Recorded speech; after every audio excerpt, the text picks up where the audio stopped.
Live. All right.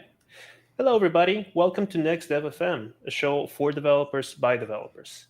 My name is Dan Guswin. I'm accompanied by my friend and a co-host, Ryan Vogel. All right. And today we're joined by a very interesting guest, somebody I look up to and personally consider a friend, and who also happens to be my colleague, Paul Stafford. How are you doing, Paul? Good. How are you guys? Doing good. So you have, and we will get into this a lot this episode, but you have had quite the career journey. So we're gonna start at the roots. You started at NASA, which that's definitely for a lot of engineers and a lot of students, that's definitely like a dream job. So how did you get that role, first off? And then what were some of the cool things that you worked on while at NASA? Sure, cool. So I got that. I was at UC Berkeley. That was where I did my undergrad studies. I did my graduate at Stafford.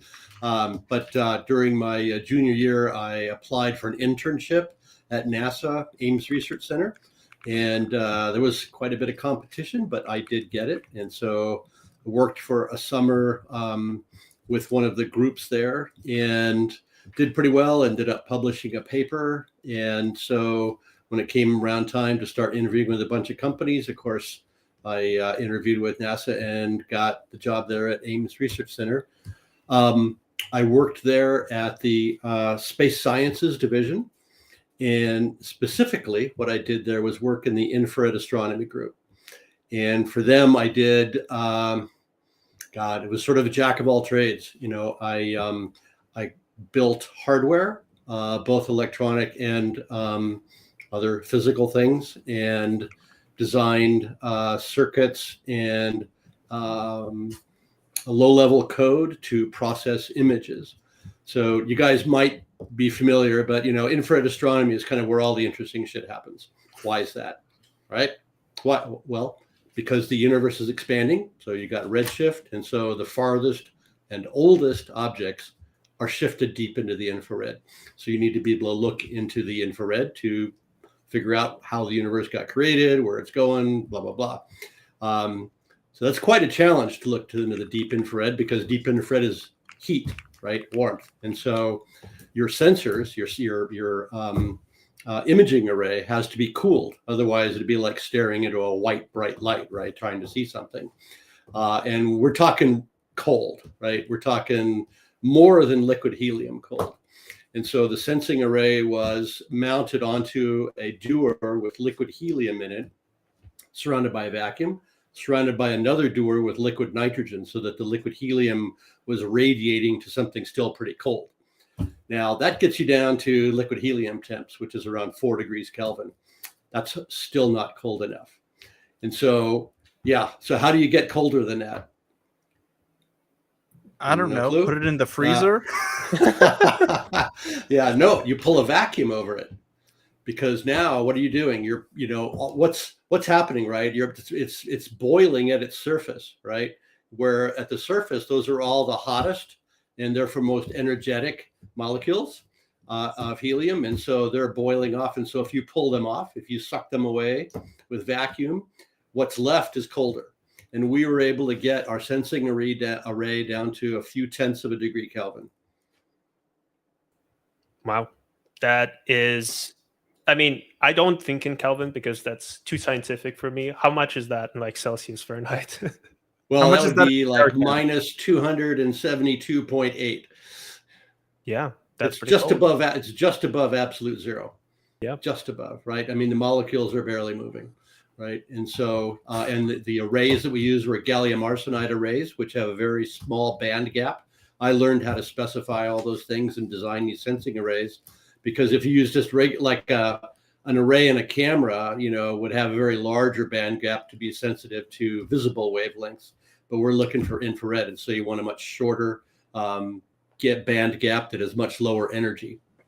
So that's how you image in the deep infrared. So that's, wow.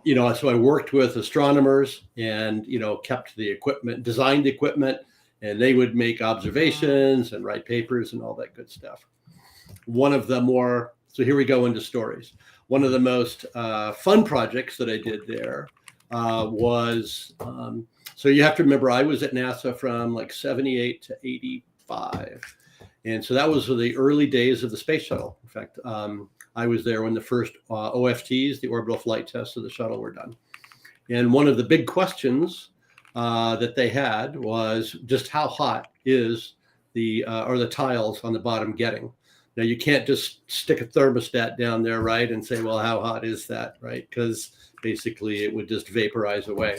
So it had to be done with imaging. Turns out NASA has, or had at that time, something called the Kuiper Flying Observatory, which was a C-141 Air Force cargo plane with a 1-meter telescope mounted to it. And so we had a project called infrared imaging of the shuttle. So what we did was we mounted an infrared sensing array at the focal plane of this 1-meter telescope. And then my role was to design and build a tracking telescope, one with a very wide field of view that would acquire the shuttle and then drive the servos to make sure that the shuttle flew through the very narrow focal plane of the main telescope. Interesting. So you kind of use that like larger one to see where it is in the sky, and then focus the smaller so one the on tracker that was the tracker was small, but had a very wide field of view, and the main telescope had a very large mirror, but a very narrow field of view because it's high magnification, right? Because we're looking 30 miles out. So basically, the tracker telescope would acquire the shuttle and then drive the servos to move the main telescope so that the shuttle would fly through it. Now, so it's like go ahead.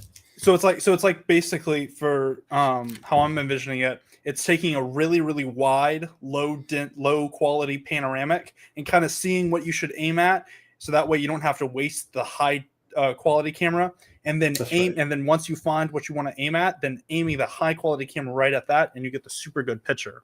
Right? That's exactly right. Yes. Now, the fun part was how do we test this? You only have 5 orbital flight tests, right? If you flub it, a lot of people are going to be unhappy. And so what we did was we talked the Air Force into having the SR-71 fly shuttle reentry profiles. And so we staged the C-141 out in Hawaii and took off from there, and the SR-71 Blackbird would fly, and we would fly under it and capture it and image it. And then once we had that all working, then we were ready to capture the shuttle images, which worked really well. So that was one of the more fun projects that I worked on.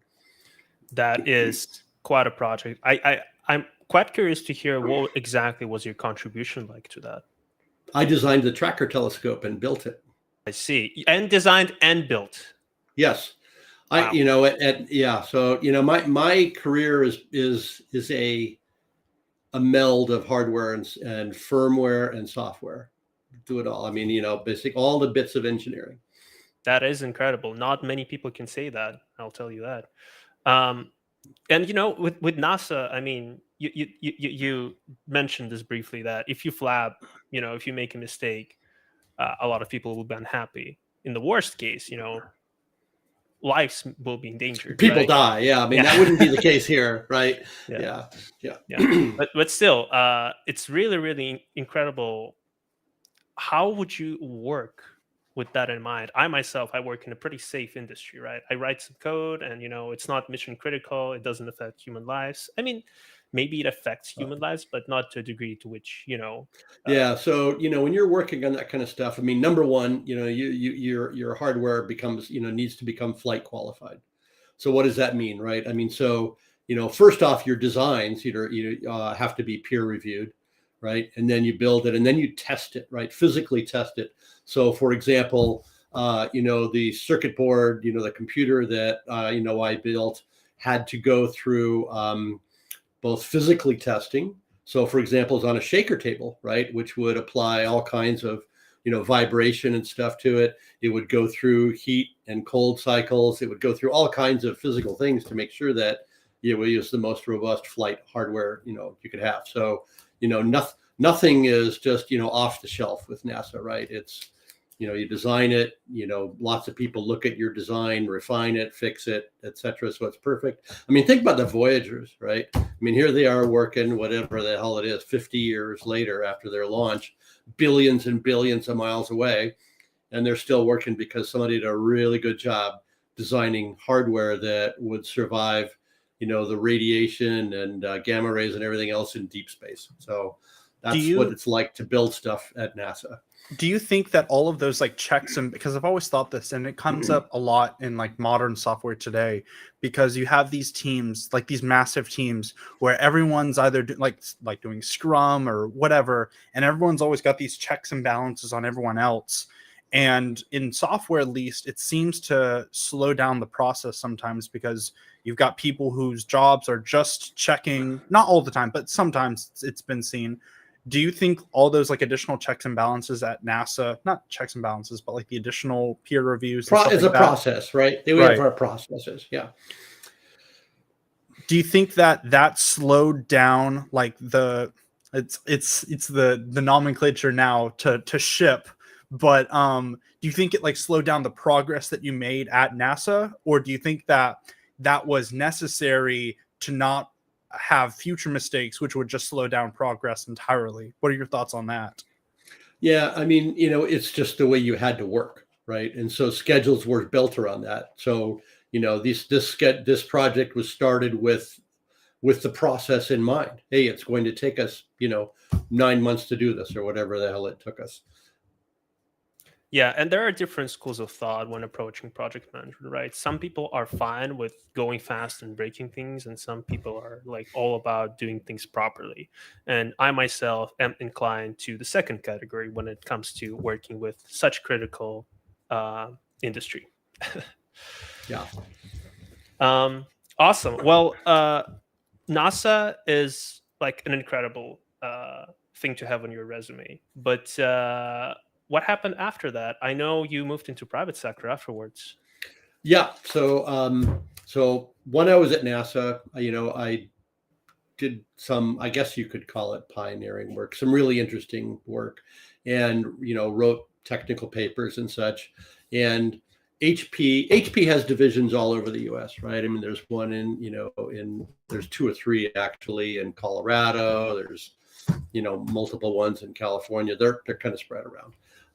But I worked at HP in Palo Alto, the original Building 5 R&D, and that was their RF and microwave instrument lab, and that's where we built test equipment, right?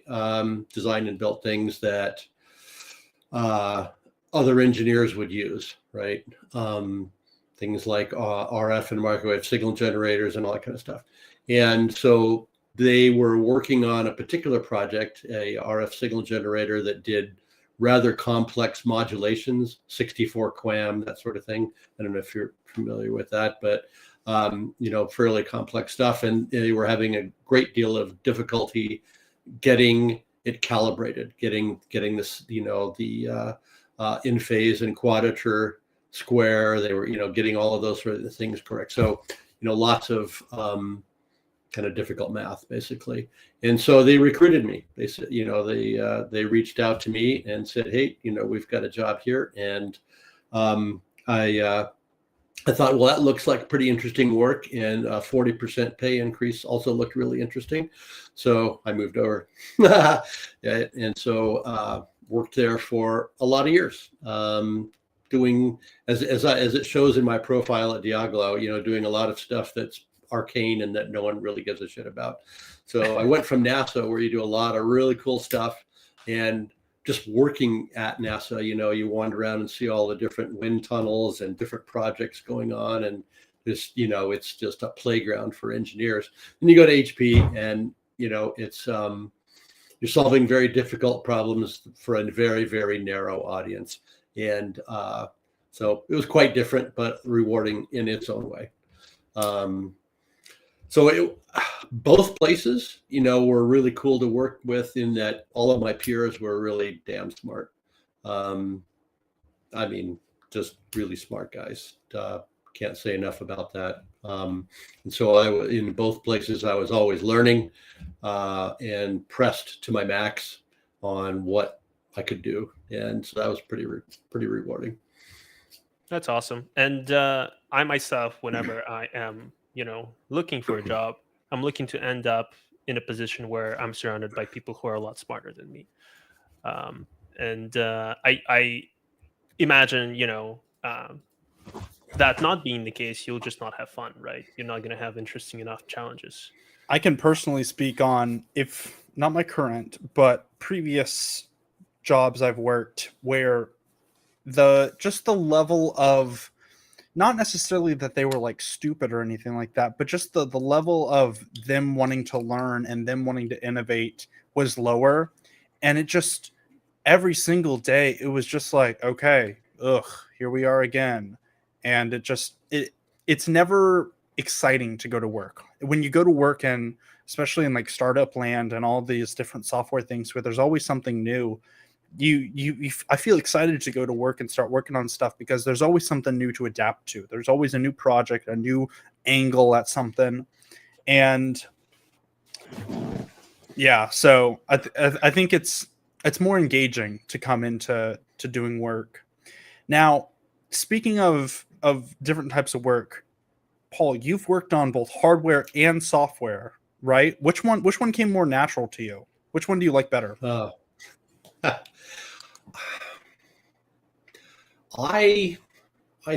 have to say that I like working at the cusp of the two. So low level, assembly level, driving hardware very fast. So this is funny. So for example, at NASA, I was working on these, infrared imaging arrays, and we were doing real-time 2D processing, right? So I was doing spectral filtering, and I was writing those programs in assembly code because you couldn't write them. You were doing image processing in assembly. Yes. What year is this again? 1978 to 84. Wow, that is shock. Like, I can't even do image processing in like Python with like AI helping me, and you're doing it in assembly. That's so cool because, wow. Really shows how spoiled we've gotten as an industry. Right? I know. Life's a lot easier for engineers these days. There are so many damn tools. I mean, if you guys think about it, the years that I was there, in Silicon Valley, I grew up in the beginning, right? I mean, one of my peers graduating from Berkeley, fellow students, went to work working on memory chips, a 2708, which was an 8 kilobyte memory. 8 kilobytes. That's the big boys back then. Back at the very beginning, right? And the earliest computers that I learned to program on, like an MSI 880, right, where you had to actually flip the address and data bits to actually load a data loader program before you could load the program, right? So I was in at my DNA starts at the very earliest part. Wow. But that's really where I like to work, is kind of getting the highest performance out of the hardware. And it would be great if I could just write a Python program, but it wouldn't run nearly as fast enough to be processing in real time. So you do what you have to do. You're looking at your program and you're like, you know what? I could speed this up by a nanosecond if I just moved that connector right up there. Let's go ahead and refactor the entire PCB design and save that 1 nanosecond. That's awesome. And I have to say, so right, going back to NASA, right, and mission critical software, it is amazing what people have been doing with the constraints of their time. You look at modern computers, and we're struggling to keep one browser tab open with 16 gigabytes of RAM. Like, what have we become as an industry? Yeah. Anywho, that is very interesting. Now I want to talk a little bit about your experience as a founder, your experience in entrepreneurship. You've started multiple companies yourself, and I am really curious what got you from working for a company in private sector and then becoming a founder. What was the process and what pushed you to get there? Desperation. Okay. So the story, and I don't think you've heard this, Dan, is that I moved to Montana, and the reason is that my job at HP, at that point, I was managing people all over the world. I had employees in Scotland, Japan, Florida, as well as California. And my wife really wanted to change careers. She also worked as an engineer at HP, and she wanted to do her lifelong interest as an artist, and she's a wildlife artist. So we spend a lot of time in the Rockies. So we thought, why not just move here? So we moved here, and it wasn't even a year later that the division that I worked for at HP was dissolved. Poof, vanished. Wireless network test division. And so you might guess that there wasn't a whole lot of opportunity in Missoula, Montana for somebody like me. And so for a while, I fell back on different ways of making money. It turned out when I was in California, I had invested in commercial real estate. And so I did a bit of that when I was here in Montana. And during that process, met quite a few high net worth individuals. And some of those were making overseas investments, and in our personal conversations kind of mentioned to me the losses they were experiencing. And of course, lights go off in the back of my brain. It's like, that's an interesting problem to solve. And so I dove right into, what is it like to, to do hedging? What are derivatives? How do you use them? And that's when I formed, my currency risk management, which was, you could say I was a founder, but I was a sole proprietorship. So I don't call that being a founder. Maybe you do, but I worked for quite a few years then, doing that mainly for small to mid-sized companies, helping them navigate and manage foreign exchange risk. I can definitely speak on the single member thing. You may refer to that yourself like that, like personally, but whenever you're on a sales call, you're always, so the company and I believe that this idea, like, right. I went and talked to my board. You make yourself yesterday, sound bigger. Right. Right. You're like, I went and talked to the board absolutely. yesterday, and you're talking in the mirror over there. That's awesome. And I thought about this. And I wanted to jump back to the programming. Did you, because it's right around the time frame, did you do a lot of programming in COBOL, perhaps? Never, really? No. Too high level for you? Basic. COBOL was for finance people. COBOL, I always laughed at them because, they were the ones walking around with a stack of IBM cards that were 3 times bigger than all of us that were programming in Fortran. So I felt really bad for them. That's funny. The reason I asked that is because currently in my university classes right now, I'm taking an advanced COBOL class. one of the professors here has an extreme background in COBOL, but he was like, trust me, if I could teach you Fortran and there was a reason for Fortran in today's modern society, I would. But the only demand is COBOL because everyone's trying to convert out of it and convert to modern applications. So he's like, a lot of legacy COBOL crap. Yeah. But we'll continue on. I thought that was funny. So before founding that first company, is there anything that you wish that you knew before getting into it?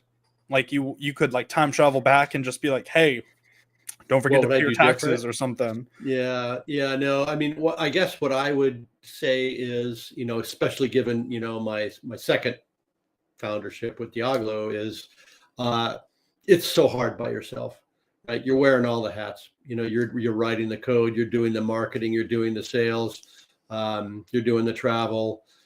It's, you're doing the IT and support. It's horrible. It's really hard. No one's good at all of it. And so if I were to do it all over again, I would have kind of looked around for complementary talent and started it with, one or two other guys. I would never try and do it again as a sole proprietor. That makes sense. I myself have no idea how one would run the entire business by himself, like wearing too many hats. Like, how do you have a life, right? You have to do marketing. You have I to did it. I did it. It was very, very hard. Yeah, Right, it was right. very, very hard. I see. So you didn't have time to entertain yourself. Uh, how? It was pretty thin. Yeah. Yeah. How did you stay sane? How did you keep your sanity while running the entire business by yourself? Well, I think we'll get to this probably later, but I I ground myself in nature. And nature is super important to me, and so at every turn, I would spend time in nature, being out in the woods, being with wild animals, just taking a quick hike in the middle of the day and sitting by, a creek in the middle of the woods, just grounds you and recharges you and lets you get back at it. Makes you But realize that all there of was a those lot air. of, sorry? No, it makes you realize that all of those bugs and errors in your program don't really matter. It's just you gotta Yeah. focus on the nature. The other lesson I learned is never do any Excel after 10 p.m. That's funny. That's funny.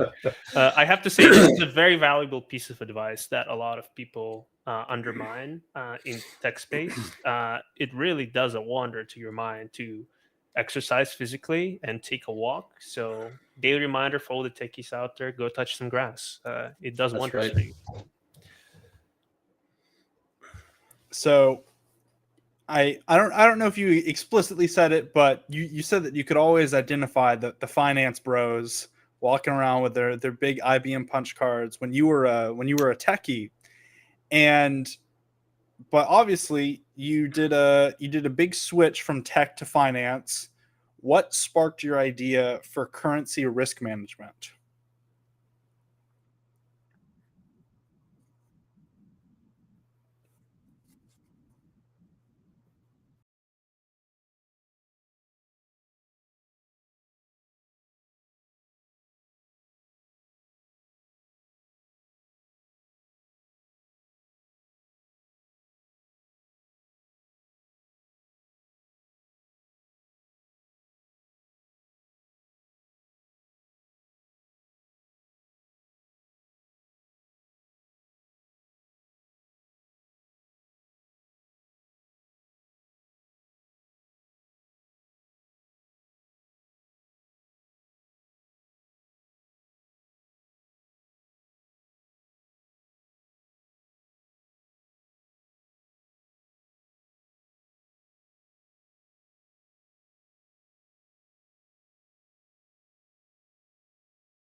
Makes perfect sense. And in my very short experience working in fintech space, uh, it seems to me that people don't really know what good software looks like.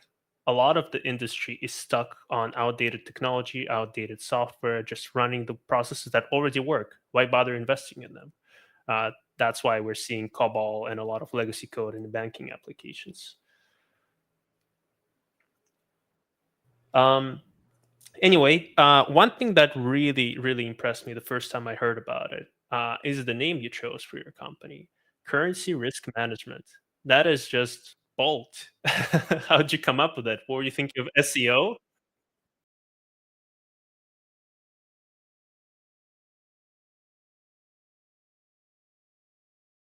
Okay, so SEO was not a factor when you came up with the name.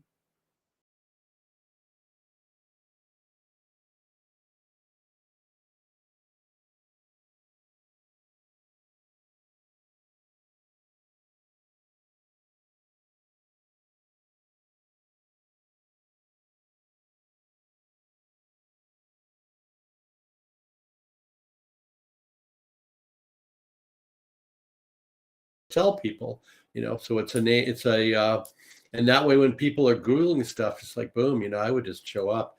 For many years, I had some of I was on first page results for balance sheet hedging, starting from scratch. That's cool. And I'm sure that's an unintended positive from, I've noticed with a lot of older business names, because obviously now every single business name is basically like saturated. Now you've got like triple A for when the Yellow Pages was and all that stuff. But now a business name with all this SEO and everything like that, you really don't have to have it mean exactly what's going to rank at the top of Google and stuff like that. You can have it mean something different. Which this was back in 2012 to put a number on. It was back in 2012. Right. Interesting. So, working in finance, obviously you learned a lot about the differences working with those high net worth individuals. Was there any like big surprise where you coming from tech where you were like, oh wow, this is really different in finance, or was there anything crazy? Boy, I'm struggling to find out to figure out how to say this in a nice way. But going to finance from engineering was like dealing with people in kindergarten. I mean, I had been working with literally the smartest people in the world, and I go to finance, and they know nothing. It's business majors, man. It's business majors. It's just, there's no math knowledge. There's no, it was just, and so, I mean, the good thing was I was able to add a great deal of value, right? I mean, it was like the shark, swimming amongst the fishes. But so that was the cool part, was I was able to add a hell of a lot of value where they, the banks were just floundering, right? Trying to describe and sell these things. And I remember being on one call, where I had I was working with a local company here, Sun Mountain Sports. They sell ski and golf equipment, and they had Canadian banks and Canadian distributors, and I was suggesting a hedge against dollar CAD for them, and I basically created a collar, which, as Dan knows, is kind of one of the simplest forms of hedge that there is. And the banking, I described it to my client, and he's like, well, that sounds good, but I want you to present that to my banker and have him tell me what it thinks. And the banker stared at it for a little bit and said, well, that's really clever, Paul. And I'm thinking to myself, you got to be goddamn kidding me. That's not clever at all. That's kindergarten. So, it's been, in one way, fun just to kind of really innovate and do big things, and bring new thinking to this space, because they aren't. But if any of my peers back from in NASA or HP were to look at what I was doing now, they would laugh, right? Yeah, I in case you guys missed, I am a colleague of Paul's, and one of the things that has been most surprising to me is how many applications you can find from a very technical field in the field of finance. There is really no limit to drawing parallels and how effective it may present itself. Paul, can you maybe make a good example of how your knowledge from experience working at NASA proved to be useful in your entrepreneurship and general career? Yeah, I mean, I think, and I use this concept in all of my interviews with engineers, because it's kind of one of my favorite things to do, which is cross-domain applications. So to take a concept, whether that be, Kalman filtering or neural networks or something like that, that were used to do one thing, and make them do another. Perfect example was, I've come up with a way for a company to maximize their hedge effectiveness per unit cost. And what I call it the efficiency frontier. And I basically took an idea from the 1960s from a guy named Markowitz, who had come up with a concept called the investment frontier, where basically you have an asset portfolio, gold, silver, equities, whatever, and you want to allocate a percent of your portfolio to each to get the best returns. I took his concepts and his math and turned it around to hedging risk. So, it was completely, same math, different concept, different domain. And there are many, many examples of where this can be done. And it is just a rich place to play and it's fun and rewarding, right? Yep. It's incredible how you can build such cool things that I see you building at Deaglo, just from the richness of experience that you have from a completely different domain. But anyway, going back to your company that you founded, Currency Risk Management, I understand you had a successful exit with that company. Is that right? Well, basically, let's just kind of go back in time. I created that company in 2012. In 2014, I met Ashley, our current CEO in Deaglo. At that time, he was working for a large banking provider called Afex, and he had seen a lot of the work I was doing in balance sheet hedging and wanted to either bring me into Afex or to work with me as a partner, but the powers that be at Afex weren't interested. And so, but that was where I met him.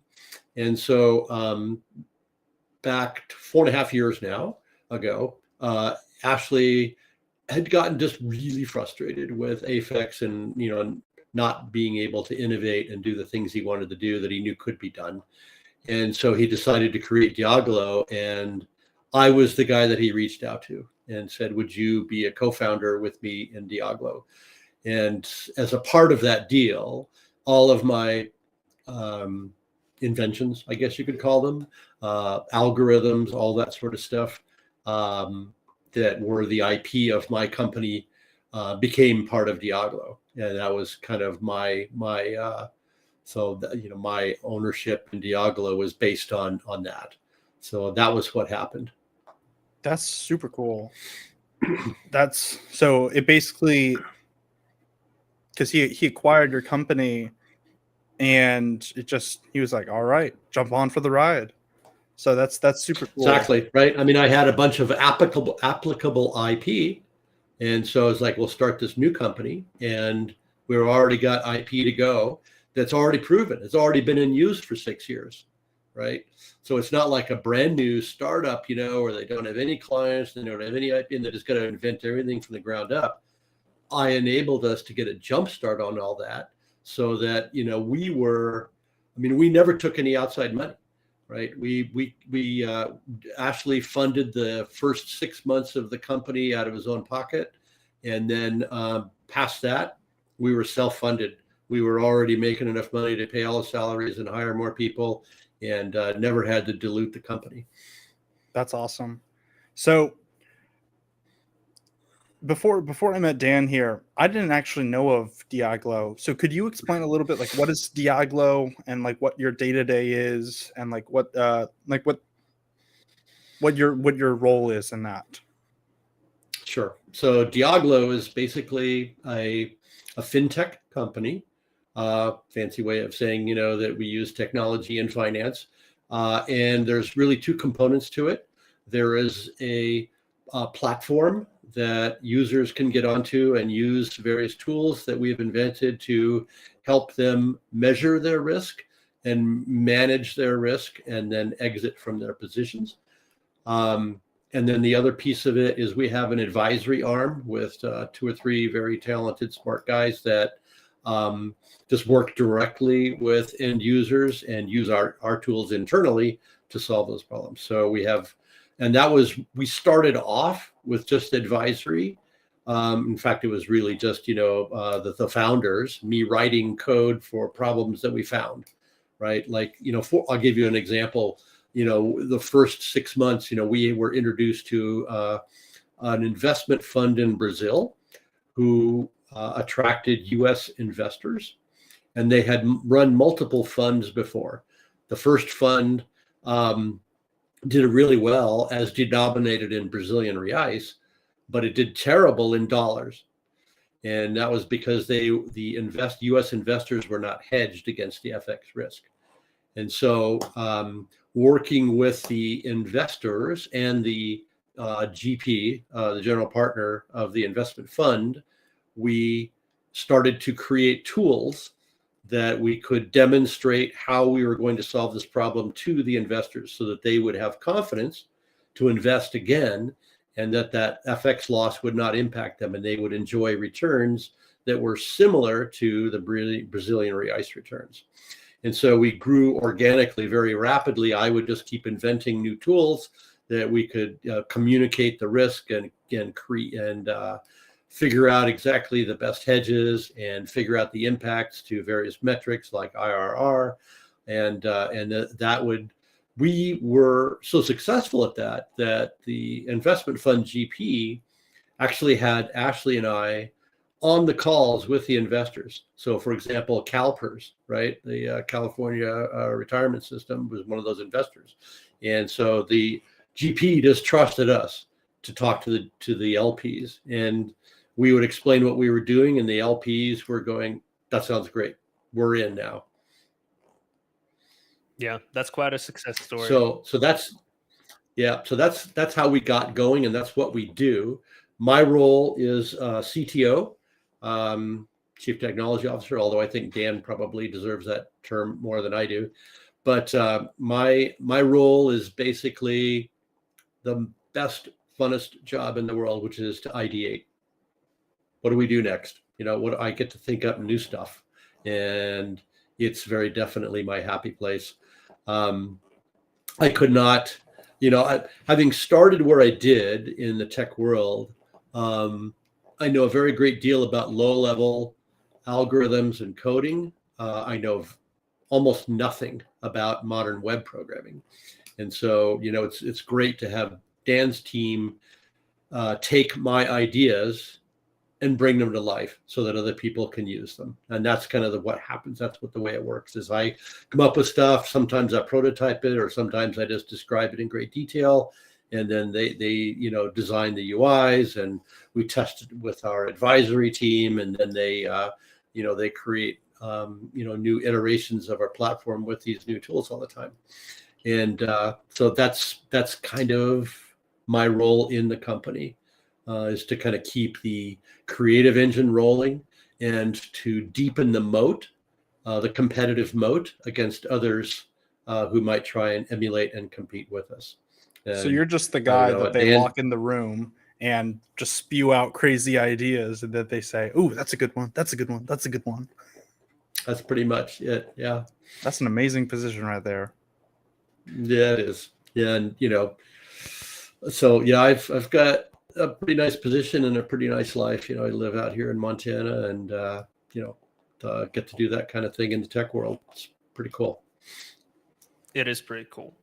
I am curious, going back to the earlier days of Deaglo, what would you say were the biggest challenges contributing to Deaglo growth and the company establishing itself compared to other ventures? I imagine it's quite a different environment to work in. Yeah, so we cut our teeth on funds, investment funds. I had originally been managing risk for corporates, and the two are very different. And so I had to learn a lot of new terminology and a lot of new processes by which investment companies work, investment funds work. And then create new tools for that. So it was a learning curve for me to move from managing cash flow risk and balance sheet risk and helping with special hedge accounting to moving on to, waterfalls of deployment capital and harvested capital and measuring IRR and then, creating tools that manage these much longer term things. I mean, corporates generally are operating on a 1 year horizon, and investment funds are multi-year. So there was a lot of changes to our clientele from my prior experience that I had to learn about. So that was kind of my biggest challenge, I suppose. But Ashley had lived in that space for quite a while, so he was a big help. That's cool. Yeah, that's it's fun to see all that come together. Now, how long have you been at Deaglo, if I may ask? Deaglo started 4.5 years ago. I was one of the 3 founders. We have Ashley, CEO, myself, CTO, and then Matt Fotheringham, who's COO, I believe, kind of operations guy. So Nice. So being in that fintech sphere, how have you seen the world of fintech sort of evolve in this like modern present day where it's like almost anyone can start their own thing and you've got to really have that product validation to actually stand out? How have you seen other fintechs like evolve? Yeah, so this is not a space where I'm actually really expert because fintech is a very broad term. It includes payment services like Square and all those sorts of things, and PayPal, and all of those are fintech companies, and they basically are payments, right? Just moving money from one place to another. And I would say that that's like the vast majority of fintech is stuff like that, or getting short-term payday loans or things like that. What we do is very different. But it's the space has evolved, and there's bazillion players, a lot of them competing with each other. The nice thing about where we are is there's very little competition, so I don't really have to worry too much about that. I'm not sure if I've really answered your question about what's changed in fintech, but no, I think that's good because it just shows because it is a very broad question, and there's, I mean, anything to do with money and technology, boom, slap fintech on it. But more so focusing on like because you've been in a fintech for this sort of like age of like technology and AI and stuff like that. Do you see like fintechs evolving deeply with, I guess, maybe like AI or stuff like that? Or if you don't know that, feel free to move on, but just your thoughts on that. I'm not an expert on AI. Yeah, I have a fair amount of knowledge around machine learning, and I distinguish between the two. Right. And I have a great deal of faith in machine learning and what it can do, because its operation is very transparent, and you can peek under the hood and know exactly what it did and how it arrived there. Right. Exactly the opposite is about AI, and just the very methodology by which you train AI. I don't expect it to do very well at like just simple math, right? I mean, because if it hasn't seen the problem, it doesn't know the answer. It can't reason that sort of thing. Yeah, it's all pattern recognition. It is, right? And so, so I guess that's all I have to say about that. AI is kind of, I see it as a human machine interface that works pretty well that way, right? It can take, it can look at pictures, or it can take, a math equation, or a table, and summarize it, in words that people will understand. For people that can't look at numbers anymore, which is sort of sad, but there it is. And I think that has a lot of great uses there. It has other uses, image recognition, breast cancer, and all those other sorts of things. It does great stuff there, but in terms of actually would I trust it to balance my checkbook? Hell no. I know Yeah. I've seen different things this year with the taxes. It's like, yeah, I use ChatGPT on my taxes and I'm getting a federal refund of $175,000. Man, this is great. Yeah. Yeah, exactly. The only problem is that ChatGPT won't be there when the IRS agent shows up at your house. Yeah.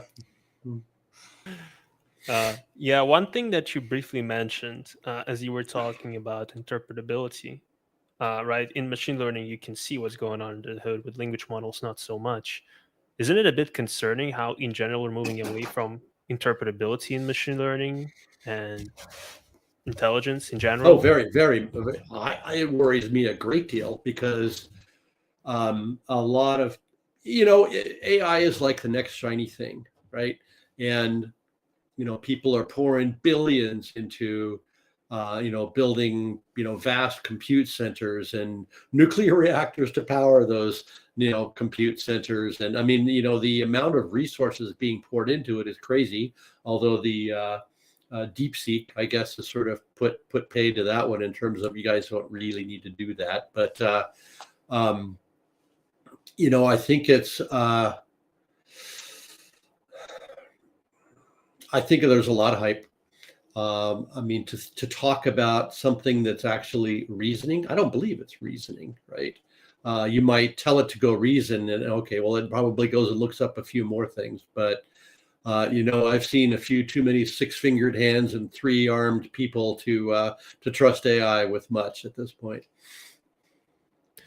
Yeah, but it is improving quite fast because of all the money being pumped in. So, It is, and it'll eventually get there, and maybe it would be interesting actually to know what kind of a role it's playing in robotics, because I think that that's going to be a place where it'll either prove itself or not. Can you teach this robot to move around in a human environment and load a dishwasher and fold clothes without a remote operator cheating in the background, like some people that think they have robots and don't. And then be able to actually react to like real world environmental effects and it's stuff like that. not. Yeah, exactly. So, I'm sure you guys know who I'm talking about. So, Yeah. Anyway, moving on to the next section. One of the things that I respect a lot about you is your approach to work-life balance. And I myself am deeply inspired by the methodologies that you've shared with me about enjoying life and having a life outside of work. I myself haven't quite conquered that. I'm working on it. But anyway, can you tell us a little bit about your philosophy around work-life balance? well, it's important. And what does it mean, really? I think that finding out who you are and honoring that and spending time on it and resources on it is genuine and durable. I mean, I don't, as an identity, I don't consider myself an engineer. I consider myself a pilot. My soul is tied up in flying. Right. I mean, I loved airplanes from a time that I was a kid. I worked all the way through high school cleaning airplanes and pumping gas. Got a license as soon as I could. I have 2,000 hours of flying all different types of aircraft. My identity is there, and it is an escape, just like my hiking in the woods is an escape. It's part of my identity. It's who I am. Nature is a part of me. And all through my life, I have probably made decisions that have reduced my end net worth, but increased the quality of my life. Whether that be travel, or spending a shit ton of money building my own airplane, or renting airplanes, or doing exotic world travel. I would have had a lot more money if I didn't do any of those things. If I had just been in the lab late hours working away, coding, getting better promotions or whatever it might have been. But in the end, then who are you, right? What is that? And so, for me, a life work balance is about having an identity outside of work that is genuine and captures your soul. And, at the end, right, what do you want to be remembered for? I wrote 100,000 lines of code, or, he had great adventures. He flew to Alaska. He, was thrown in jail in Mexico. He was, all kinds of things, right? That did happen, actually, by the way.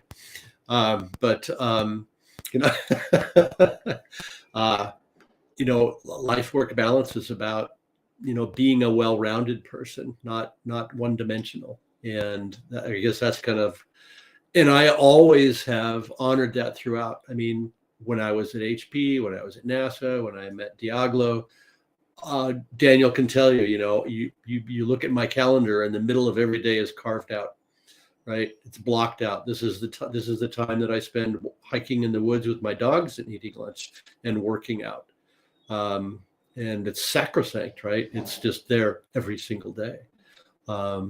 If you don't do that for yourself, that's, you might end up getting more work done, and, people think you're Superman or whatever, but, it's, in the end, it's bad for you. It's hard on you. And,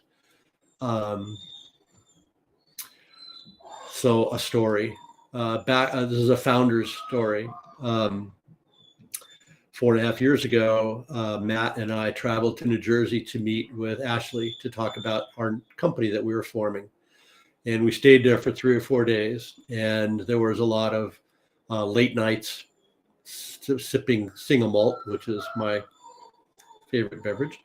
And, Ashley has a great backyard, gardens and chairs and all that kind of great stuff. And we would, once we were, past talking about the business aspects, we would talk about philosophy. And one of the subjects that one night came up is, well, what are the values, that our company espouses? And I proposed a set of values that I've lived by, and they resonated with. And I call them the 4 L's, which is to live, and to love, and to learn, and to leave a legacy.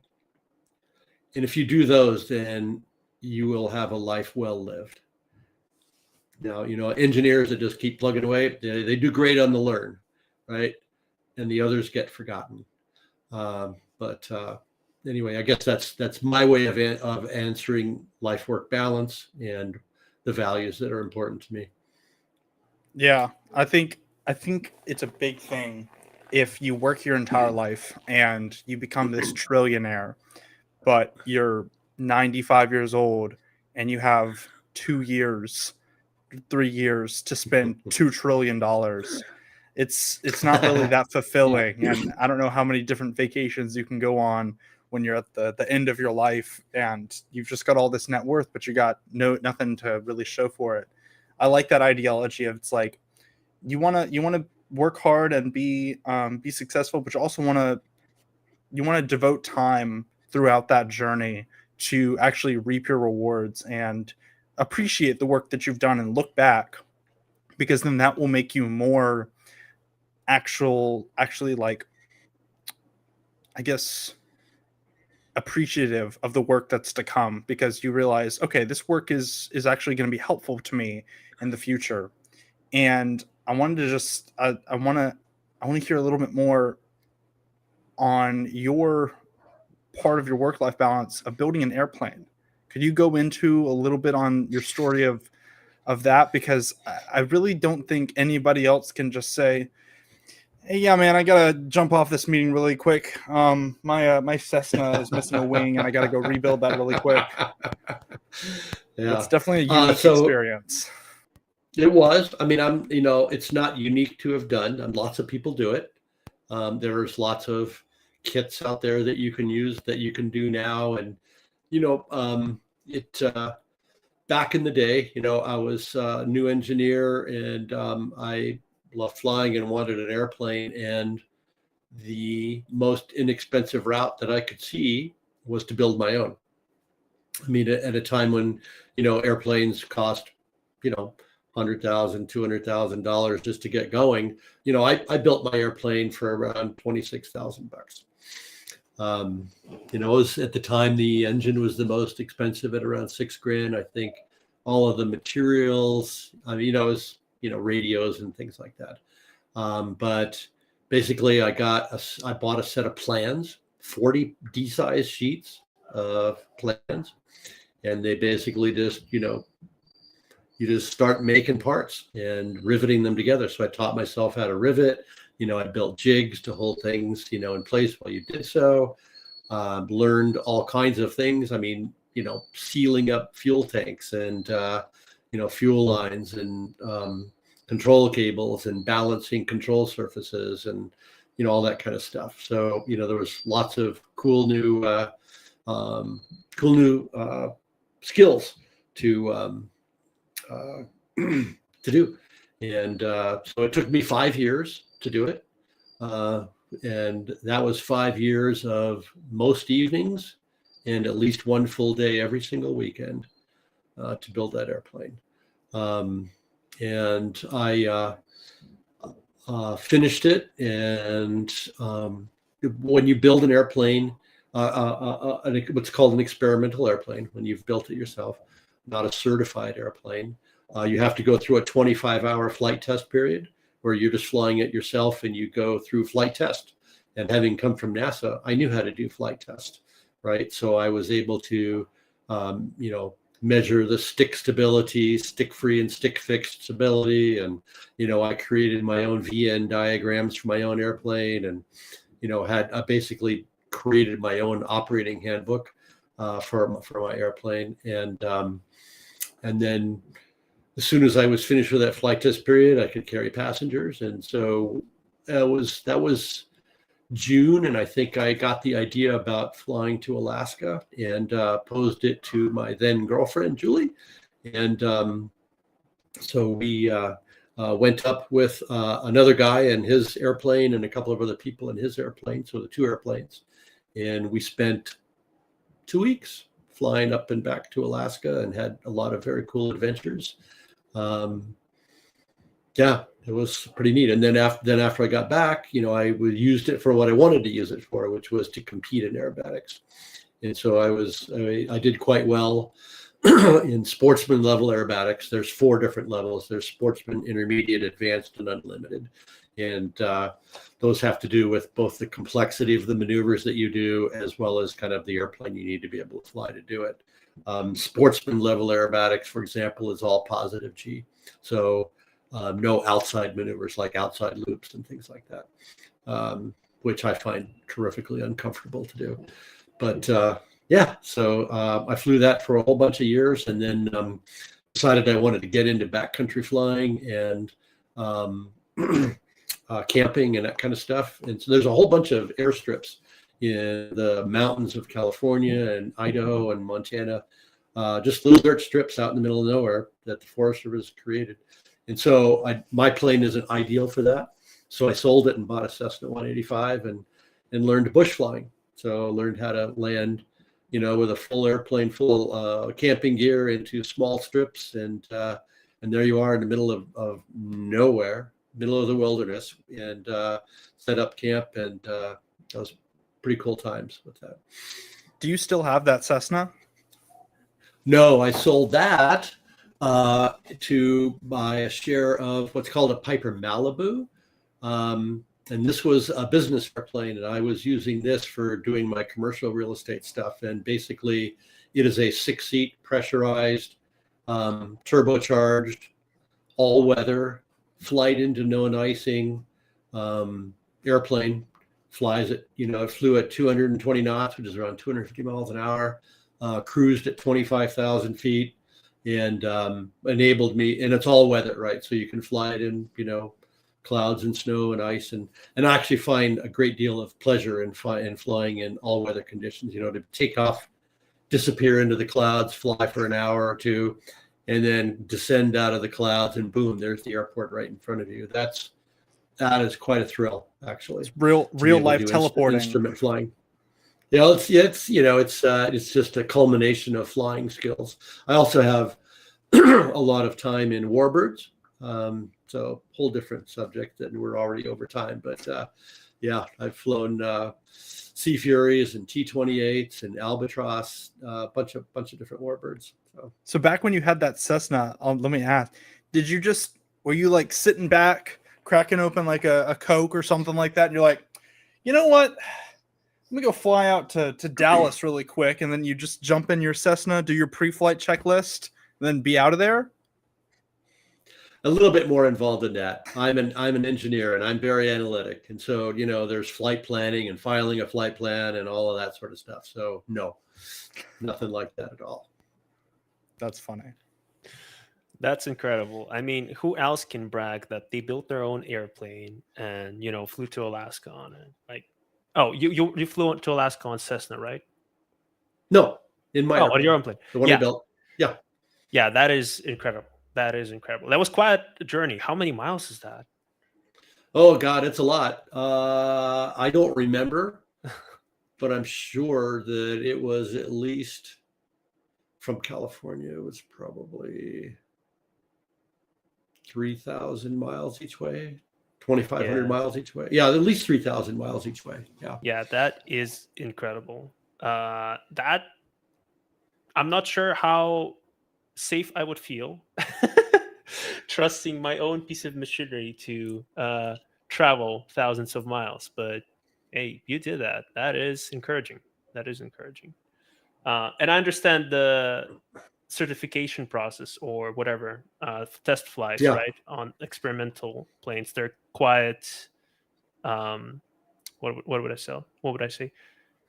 Quite serious. Like you would have to do a whole lot of tests to go for longer flights. Yeah, I mean, there's a process, and it's laid out in FAA regulations. But I took it a step further because I've actually done a great deal of study about aerodynamics and stability and such, and so I did a lot more what you might call interesting tests to kind of see where the edge of the envelope was, so that I knew when I came close to it when flying aerobatics, I wouldn't exceed it and break something, which is bad form. Got it. All right. Anyway, since we're running out of time, I think we're going to be wrapping it up here. Just last question. So for younger folks starting out in tech right now, what do you think matters most today that didn't matter much when you started?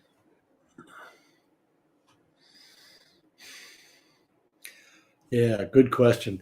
I sort of did. I read that one when you sent it, and I wasn't really. The answer didn't spring to mind immediately, but I guess right now, we have things like AI that are writing code. I mean, and it wasn't but just 3 years ago that everybody said, "Hey, learn Python and you've got a career," right? And now that's not true. There's where does job security come from? Job security comes from having a wide variety of talents and not being too narrow, and being resilient and flexible.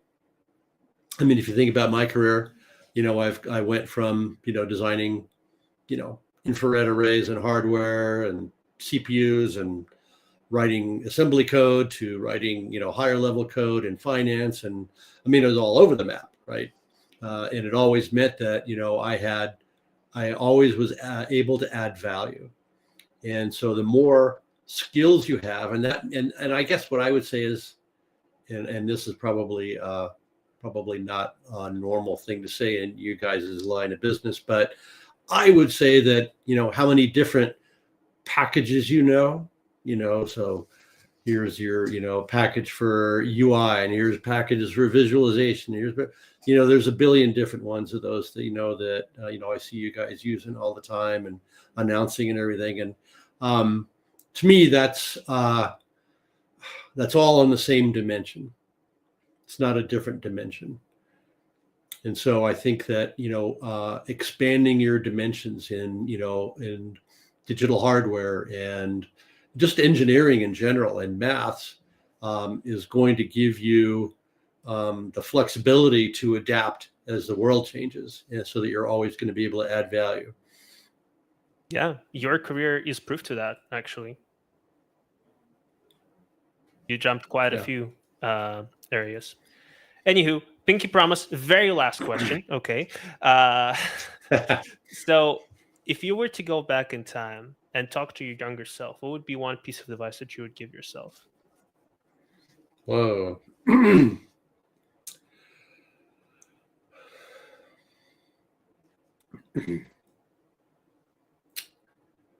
Nothing's permanent. Whether it be, your wife or your job or, anything else, stability of your country. Nothing's permanent. Anything can change. Always have a plan, always have a backup. I went through some very difficult times when I first moved to Montana for the obvious reasons before I was able to land back on my feet and do different things. I pivoted. I was able to pivot. Just when you're starting off, I know when I interview young engineers, they're always like, well, this is my job. This is going to be the job. And it's like, this is your first job. It's not your last job by far. Right. So just look at it that way. It's you, Inc. versus this other company, Inc. And, as long as that relationship holds up, great, you'll both prosper, but there's nothing permanent about it. It's all business. And, you can make friends and love and all that kind of stuff along the way, but you always got to keep in mind that nothing's permanent. Everything can change. And so having resources and resilience and knowing that can happen will prepare you for the inevitable changes that will come. Amazing piece of advice, often overlooked. All right. I think we're going to wrap it up here. Paul, thank you so much for taking your time to join the interview. It was a lot of fun to hear your stories and to get your advice. Paul, thank you so much for joining. Dan Guzman. Absolutely, it's fun. Up. Yeah. All right. Yeah, it was great having you on, and I definitely learned a thing or two for sure. Yeah. Excellent. All right. All righty, everyone, and until next time, this is NextDev.